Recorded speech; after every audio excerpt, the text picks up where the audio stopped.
history is a really important thing to know about everything. So here's a little bit of history from Portsmouth Football Club. Oosh! Well, the team down the road in the red and white stripes, they're 10 years older. Okay, they're 1888, so 10 years older than Portsmouth Football Club, but this club is arguably more successful. We've won the FA Cup twice, whereas Southampton have only won it once, and we've won the equivalent of the Premier League twice. Southampton never have. We'll go in a minute, Okay. Huh? You did. Yes, we did. Oh, Good well, lad. Yeah, we owned the FA Cup for longest. Does anybody know the years we actually won the FA Cup? There's 2 years we won it. 2008 and 1996. No, the first one you bang on, you're spot on. The second one you're I was there in 2008. Oh, very close. No, it's One year out. 1936. 1939. Ah. Okay, and that's when war broke out, which is why we actually kept the FA Cup for the longest. We kept it for 6 years while the war was going on, and it was actually sort of stored in meat lockers and moved around the city to try and protect it from being damaged through the war and things like that. Okay, but 6 years is the longest that any team's ever kept the FA Cup. Also, the 2 league titles we won back to back. So we won it from 1948-49 and 1949 to 50 as well. All right, which is Portsmouth quite been an running for achievement. Not many clubs 113 do years. that. Manchester United are probably the last club to do it, I'd have thought. Maybe Chelsea before them. Okay, so there's not many teams that have done it, but Portsmouth is one of those teams. Okay, but this was just farmland, so it's complete fields. And basically from this bit all the way over there was farmland. No houses, nothing at all. Alright?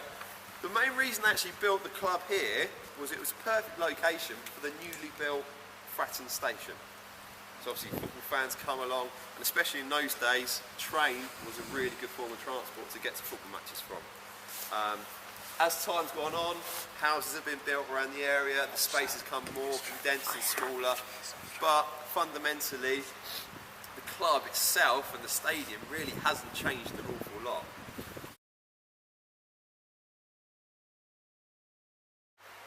Now obviously you can see the floodlights as well. Something quite famous about those floodlights is because Portsmouth Football Club and Fratton Park was the first ground to host a league match under floodlights. So the first ground to play a game under floodlights in the league. And we played Newcastle United at home.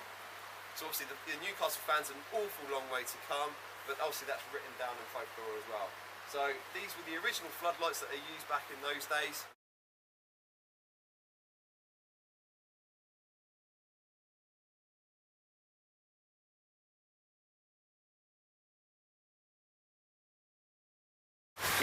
He died after a Pompey game, I think around about 1983. He wasn't actually playing, but he was watching, and I think he died of a heart attack. But people, sort of sentimental people at the club, like to think of Jimmy, who was facing the seats, overlooking his famous, beloved Fratton Park.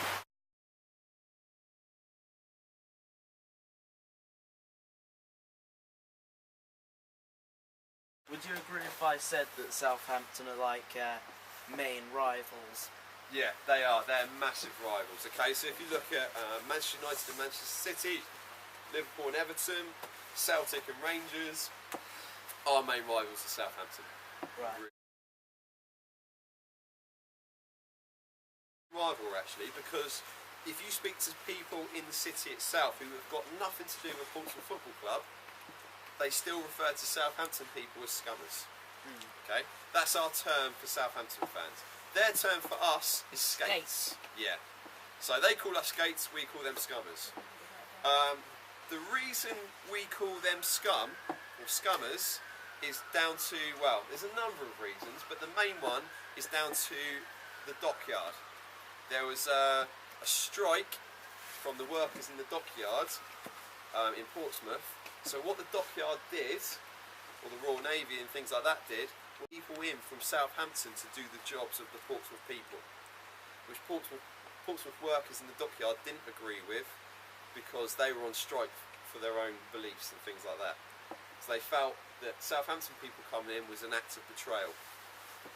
Okay, and that's where it sort of basically stemmed from.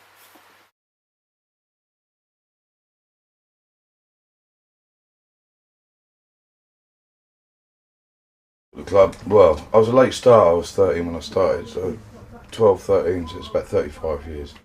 35, 36 years, it is my life basically. Everyone was supporting Man United, Leeds, Arsenal. I thought, hold on a second, they're taking the mickey out of my club. Well, not out of my club then, obviously, but out of my friend. And they were belittling him all this, and I thought, well, that's my local team. So basically, to go against everyone else, I supported them. And it was my local team, so that's how it should be, isn't it?